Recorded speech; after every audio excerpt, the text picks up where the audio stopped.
Okay, so today's a deload week. I had to whip out the OVR. So we're going 8 sets of 1 at, I think it's a 65%, but going 6 sets of 1 singles using the velocity-based trap. All right, so the goal of these, faster each rep, low volume. So for Olympic lifts, peak speed in meters per second is more important than average. So when you're doing compound lifts like back squat, deadlift, bench press, average is more important across it because you have to slow down towards the end so the bar doesn't rip out your hands. The Olympic lifts, you are actually going to be jumping. So when you finish, you'll be airborne for a split second and then pop it under it.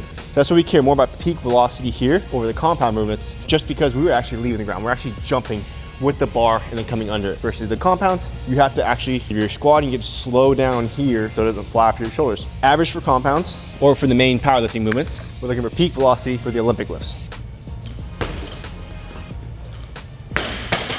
Okay, so set 2.26. The goal is to beat that every time. So that's set 1, got 5 more.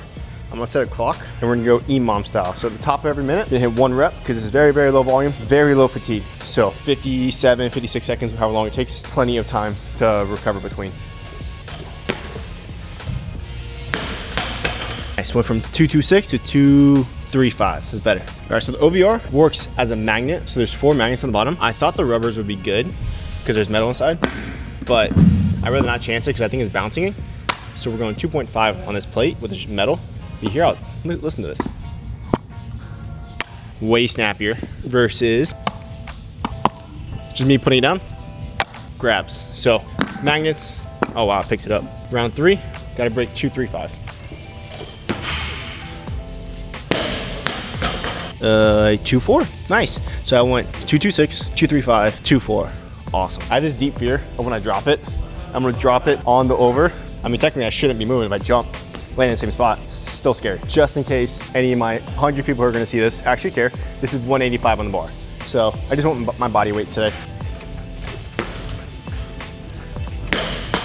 All right, let's see, it felt fast, but was it just fast me getting under it? So 226, 235, 24, 242, sweet, keeps getting better. We got 2 more sets.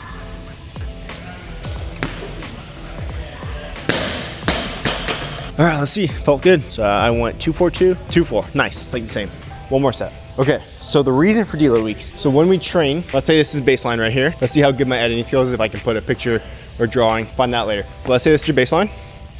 And when we train, you get fatigued and you go under this baseline. We train too hard, too long, you sink, and when you recover, you're not back at your baseline because you're under recovered or you're not bouncing back properly. But when we deload, so let's say you do, right now I'm trying a 2-week on, 1 week off. So you train hard for 2 weeks, you decrease, 1 week off, you cover, boom, you bounce back. So if this is your baseline, you're now up here. So you have super compensated from that training cycle, that training block at a now higher baseline. So that's why when you train, there's different ways to periodize. There's block, there's undulated, there's conjugate. There's so many different ways. I like to train all qualities at once because I'm a decathlete. So I need endurance, speed, power, strength. So I train all the qualities at once, but they come in different shapes or forms. So like right now, I'm pushing a good amount of running volume. So I am trying to get my conditioning up, but I'm also doing a lot of sprint training. I've added in a lot of events. So with that comes, I need to decrease the weight room volume. I haven't really decreased it by doing less. Like last week I did 8x2 at 80% for power clean. Still a good amount, but I decreased the intensity for back squats. Mainly because I had a hip injury, so I couldn't deep squat. Because there's such a high neural stimulus to the heavy compound lifts, that was removed so I can add in more of these and more jumps.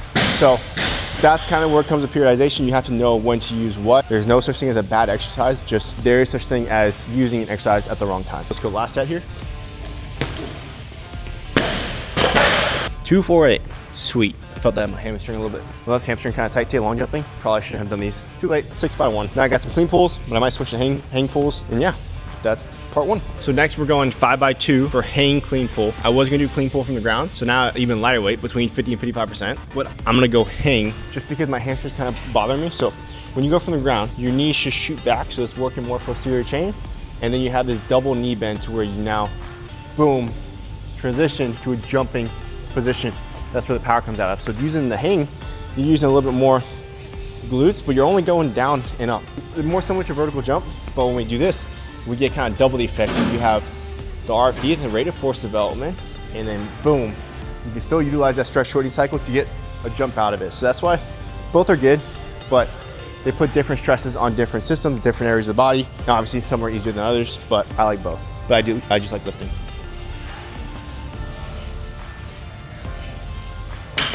Sweet, so we went 2.59 and 2.63, a little bit faster. Still gonna go EMOM. So take about a minute break. Should be done with these in like 6 minutes. Okay, so if you're unsure what a deload week is, basically you just cut volume and or intensity. Good rule of thumb is just to start with cutting 20%. So let's say you do 4 sprint days in a week, or let's say 5 for easy math. Let's say you do 5 sprint days back to back to back. Easy math, you're not gonna do that, type is hypothetical. So you sprint 5 days in a week. All you do is add, maybe make Wednesday a rest day. So now you're going 1-2 days, 3rd days now a rest day, train 1-2 days. So because you're doing 5 days, you completely cut out one day, you have decreased the volume and intensity by 20%. Now there's different ways to do it. I personally like to just take an extra rest day or 2. For the past 2 weeks, I've gone 6 days in a row of training. It's a high-low model, so some days are sprints, some days are cardio, some days are upper and lower. But now the rest deload week, I'm going Monday, Wednesday, Friday. So Monday, Wednesday, Friday, still going super intense, super hard. So I did full approach long jump today, sprints, a running workout. The weights are faster and less load. So the intensity here is decreased, the volume is about the same, but because I'm adding in 2 extra rest days, I have removed that whole day in general. I can sleep in a bit, I can relax, but that's how I personally like to deload.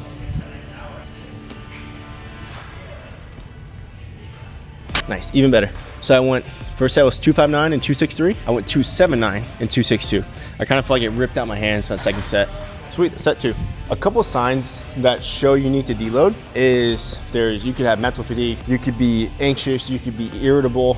There's a bunch of different ways for it to happen. You could be having an injury, so like shin splints or jumper's knee. So there's different ways it presents itself. The ways I view it is if you're training very, very high CNS outputs, like sprinting, jumping, Olympic lifts, plyos, like it's very neural activity, you might have mental symptoms. So like for me personally, I get tired, I get irritable. So like on Friday, I took a nap. I never take naps.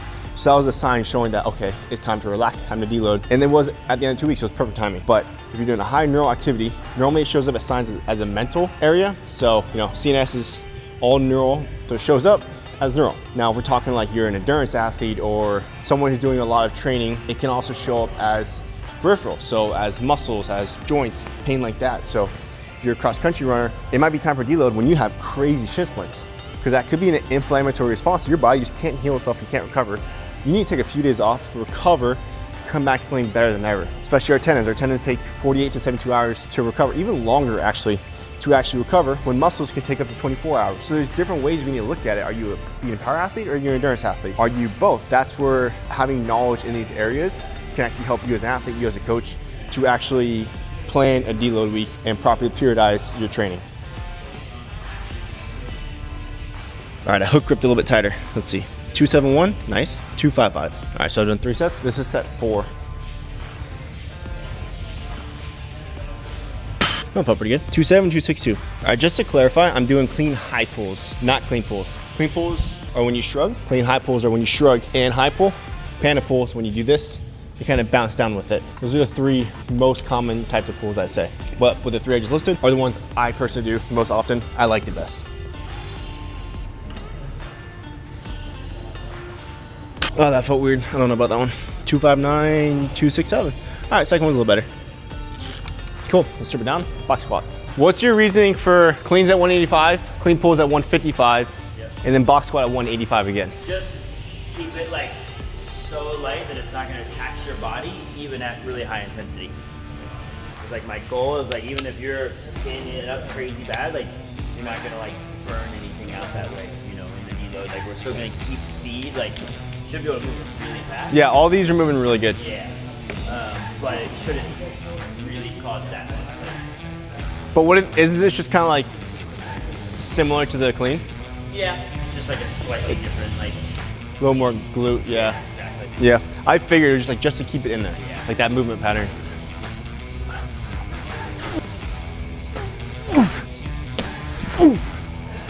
All right, so this is cool, look at this.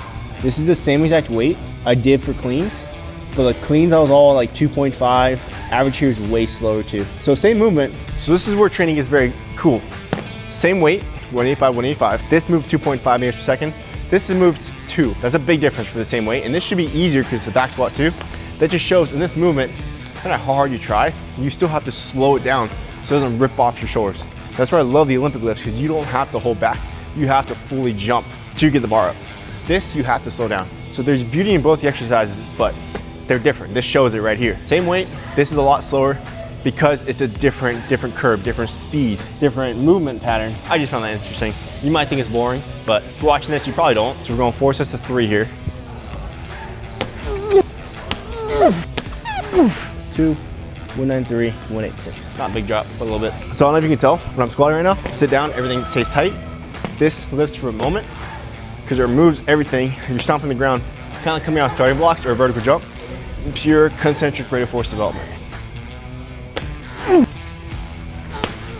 Nice. 201, 198, 198. Awesome.